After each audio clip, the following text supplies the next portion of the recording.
శ్రీమాత్రే నమ. జయ గురు దత్తాత్రేయ నమ.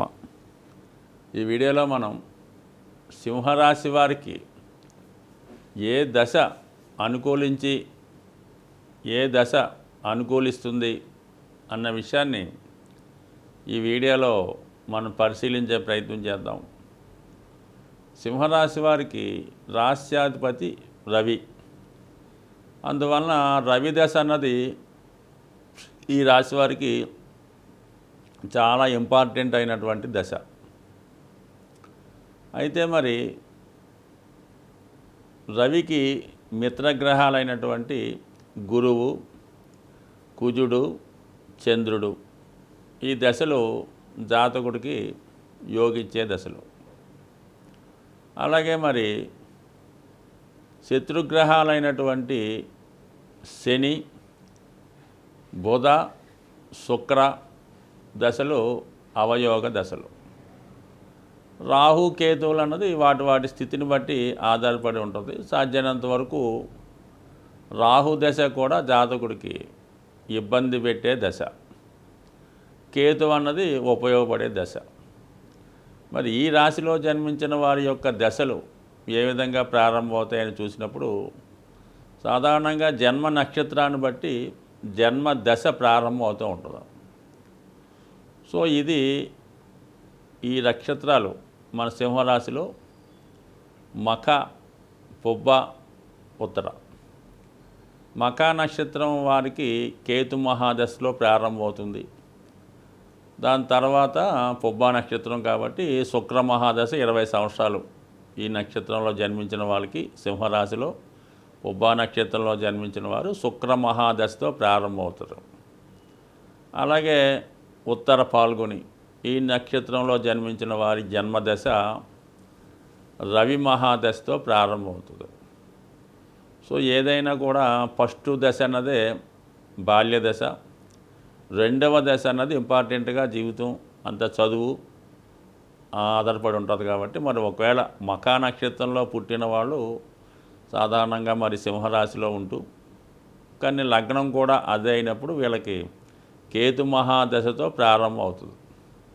అయితే కేతువు సాధారణంగా మోక్షకారకుడు, వైరాగ్యకారకుడు. పైపచ్చి ఇది బాల్య దశ కాబట్టి చాలా వరకు జాతకుడి మీద పూర్వజన్మ ప్రభావం ఉండడం వల్ల ఆ యాంగిల్లోనే జాతకుడు పెరుగుతూ ఉంటాడు. అలాగే పెద్దల యొక్క వాళ్ళ యొక్క ఆలోచనలు, అలవాట్లు, ఆ జీన్స్ అలాగ ఉండడం వల్ల ఏంటంటే సాధారణంగా మరి రాజకీయ కుటుంబంలో పుడితే రాజకీయ లక్షణాలు, అలాగే ప్రభుత్వ ఉద్యోగంలో అలాంటి వాళ్ళు పుడితే ఆ లక్షణాలు జాతకుడికి రావడం జరుగుతూ ఉంటుంది. అంటే ఏదన్నా కూడా పెద్దలను అనుసరిస్తూ పూర్వీకుల యొక్క ఆచార వ్యవహారాలను అనుసరించి సాంప్రదాయబద్ధంగా వెళ్తూ ఉంటారు కేతు మహాదశలో జన్మించిన వాళ్ళు.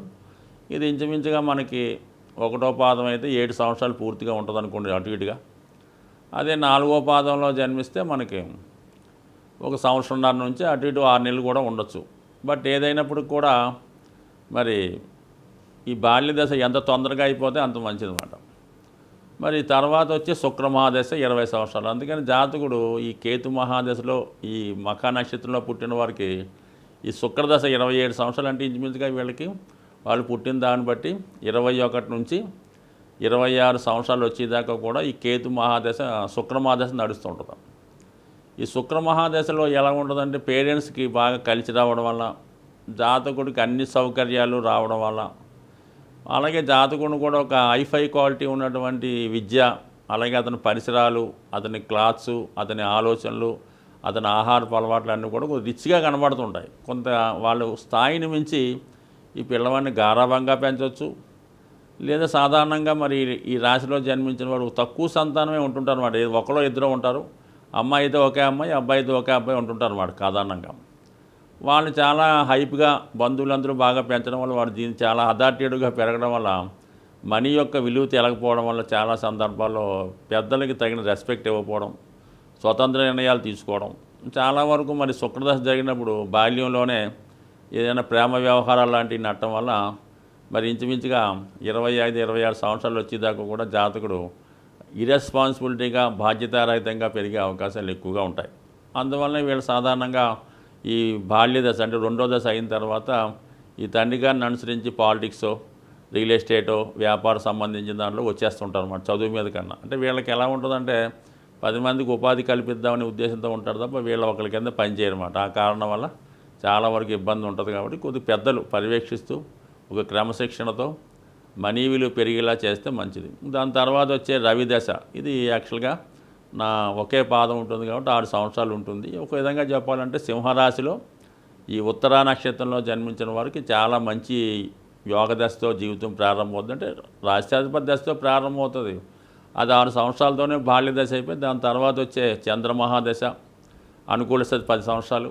దాని తర్వాత వచ్చే కుజమహాదశ 7 సంవత్సరాలు. అంటే 23వ సంవత్సరం వచ్చిన నాటికే జాతకుడు బాగా సెటిల్ అయిపోవడం జరుగుతూ ఉంటుంది. దాని తర్వాత వచ్చే రాహుమహాదశలో చాలామంది విదేశంలో కానీ స్వతంత్రంగా ధనం సంపాదించడం కానీ అప్పుడున్నటువంటి యాటిట్యూడ్ని బట్టి ఆధారపడి ఉంటుంది. బట్ ఏదైనా ఈ ఉత్తరా నక్షత్రంలో జన్మించిన వారికి ఇంచుమించుగా మంచి దశలు ప్రారంభంలోనే రావడం వల్ల వాళ్ళ జీవితంలో తొందరగా సెటిల్ అయి తొందరగా ముందుకెళ్ళడం జరుగుతూ ఉంటుంది. సో అంటే దీన్ని బట్టి ఏంటంటే మనకి జాతకులకి పుట్టినప్పుడు మంచి దశలు వస్తాయి. అంటే ముందు 1, 2, 3 దశలు మంచి ఉండాలి. ఇప్పుడు బాల్య దశ ఎలాగన్నా సరే 2వ దశ, 3వ దశ, 4వ దశ అనుకూలిస్తే జాతకుడి జీవితంలో చాలా హై లెవెల్లో సెటిల్ అవుతుంటారు. ఈ సింహరాశి వారికి బాగా అవయోగ దశ ఏంటంటే శని మహాదశ.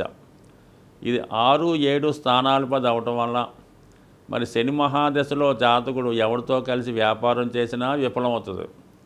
శని మహాదశలో ఒకవేళ వివాహమైనా ఇబ్బంది అవుతుంది. అంటే చాలామందికి లేటుగా వస్తుంటుంది అన్నమాట. సింహరాశిలో శని మహాదశ ఎవరికో రాదు. బట్ కొంతమందికి ఏంటంటే మరి వేరే లగ్నం అయినప్పుడు ఈ సింహలగ్నమై వేరే రాశిలో పుట్టినప్పుడు వారికి శని మహాదశ రావచ్చు. అంటే శని మహాదశ రాకపోయినా శని యొక్క అంతర్దశలో రావడం జరుగుతుంటుంది. ఏదైనా శని యొక్క అంతర్దశ వచ్చినప్పుడు జాతకుడు ఆరోగ్య విషయంలో జాగ్రత్త తీసుకోవాలి. అంటే ఆరోగ్యంలో ఎప్పుడు తీసుకోవాలి? ప్రతిసారి శని అంతర్దశ వచ్చినప్పుడు కాదు. జాతకుడికి మరి ఓల్డ్ ఏజ్లో 60 సంవత్సరాలు దాటిన తర్వాత 70 తర్వాత శని యొక్క అంతర్దశ వచ్చినప్పుడు ఆరోగ్య విషయంలో జాగ్రత్త తీసుకోవాల్సి ఉంటుంది. అలాగే ఏంటంటే బుధ మహాదశ కూడా జాతకుడికి ధన లాభాధిపతిగా ఆర్థికమైన స్థితి ఇస్తుంది, కానీ అంత యోగించే అవకాశం లేదు. అలాగే శుక్ర మహాదశ విపరీతమైనటువంటి లగ్జరీ లైఫ్, విపరీతమైన గౌరవాన్ని ఇవ్వడం జరుగుతుంటుంది. సాధారణంగా మరి పుబ్బా నక్షత్రంలో ఉంటూ శుక్ర మహాదశలో ప్రారంభమైన వాళ్ళు సాధారణంగా ఏదైనా నెంబర్ 1 స్థాయిలోకి వెళ్తూ ఉంటారు. మళ్ళీ ప్రారంభ దశ శుక్రదశ అవ్వటం వల్ల వాళ్ళకి ఒక మంచి నైపుణ్యంగా పిల్లవాడు హ్యాబీని అనుసరించి ఒక సినిమా రంగంలోనో, అతనికి ఏదైనా టెక్నాలజీ రంగంలోనో, లేదంటే ఇండిపెండెంట్గా ఒక మెడికల్ రంగంలోనో, లేదంటే సివిల్స్, ఐఏఎస్ అలాంటి వాటికి చిన్నప్పటి నుంచి క్రమశిక్షణతో ట్రైనింగ్ ఇచ్చినప్పుడు కంపల్సరీగా వాళ్ళు ఒక టాప్ మోస్ట్ ర్యాంకులోకి వెళ్ళే అవకాశం ఉంటుంది. కాబట్టి సో దశ ఏదైనా సరే జాతకుడుకు ఎప్పుడు ఏ దశ జరిగితే ఆ యాంగిల్లో ఆ విధంగా పెంచినప్పుడు జాతకుడు అనుకూలిస్తూ ఉంటాడు. బాల్యంలోనే శని మహాదశ వచ్చినప్పుడు వాడు టెక్నికల్ రంగంలో బాగా క్రమశిక్షణతో పెరిగి పూర్వకాలంతో టెక్నికల్ రంగంలో నైపుణ్యంగా వస్తుండేవారు. అదే బాల్యంలో శుక్రుడు వస్తే కళారంగంలో రావడం జరుగుతుంటుంది. అదే బుధ మహాదశ బాల్యంలో వస్తే మంచి అకౌంటెంట్గా, చార్టెడ్ అకౌంట్గా మంచి నైపుణ్యంతో మంచి మ్యాథమెటిక్స్ అంటే చదువులేదు బాగా రాణించగలుగుతాడు. అదే గురు మహాదశ వచ్చినప్పుడు చాలా సంస్కారవంతుడిగా పెరిగే అవకాశం ఉంది. సో ఏదైనా ఏ టైంలో ఆ దశ వస్తే జాతకుడికి అనుకూలంగా ఉంటుంది.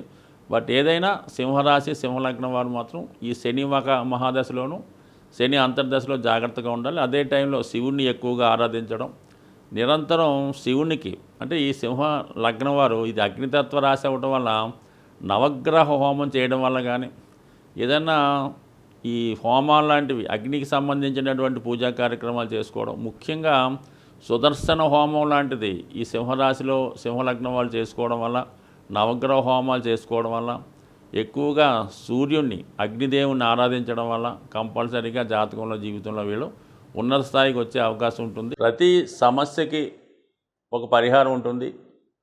ప్రతి గ్రహానికి కూడా ఒక విధమైనటువంటి పరిష్కారం ఉంటుంది. గురుగ్రహం మనకి అనుకూల భావాల్లో ఉన్న, వ్యతిరేక భావాల్లో ఉన్న ఆ ఫలితం మనకు కావాలంటే ఖచ్చితంగా మరి గురుగ్రహానికి దైవ ఆరాధనతో ఖచ్చితంగా గురువుని ప్రసన్నం చేసుకోవచ్చు. గురువుని చాలా సులభమైన మార్గంలో మనం తృప్తిపరచవచ్చు. అదేంటంటే గోసేవ, గోవుల్ని సేవించడం, గోవుల్ని రక్షించడం. అలాగే గోవులకి తగు విధమైనటువంటి ఆహారాన్ని ఇవ్వటం వల్ల, గోశాల దర్శించి అక్కడ సాధ్యమైనంత వరకు ఆ గోశాలని శుభ్రం చేసే కార్యక్రమం చేయాలి. అంటే శుభ్రంగా దాన్ని తుడిసి, అక్కడ ఉన్నటువంటి మాలిన్యం ఏమైనా అంటే శుభ్రంగా తీసేసి, చక్కగా దాన్ని తుడిసి చాలా నీట్గా ఉన్నట్టు ఉండాలి. సో అలాగే దాని తర్వాత ఏంటంటే గోవులకి మీరు ఏదైనా ఆహారాన్ని కూడా అంటే అక్కడ ఉన్నటువంటి వాతావరణం అదంతా శుభ్రం చేయడం వల్ల ఖచ్చితంగా మీకు ఎటువంటి దోషం అన్నా పరిహారం అవుతుంది. అక్కడికి ఏలినాటి శనిలో, జన్మశనిలో, అష్టమ శని లాంటిది ఉన్నా కూడా మీకు అటువంటి అవకాశం వస్తే గోశాలని పరిశుభ్రం చేసే కార్యక్రమం చేయండి. శుభ్రంగా దాన్ని తుడిచి దాన్ని శుభ్రం చేయండి, ఖచ్చితంగా మీకు బాగుంటుంది. అలాగే మీకు అవకాశం ఉంటే గోవులకి మంచి గాలి తగిలేలాగా ఒక 4 ఫ్యాన్లు, ఒక 3 ఫ్యాన్లు అక్కడ గోవులకి తగిలేలాగా ఏర్పాటు చేయడం.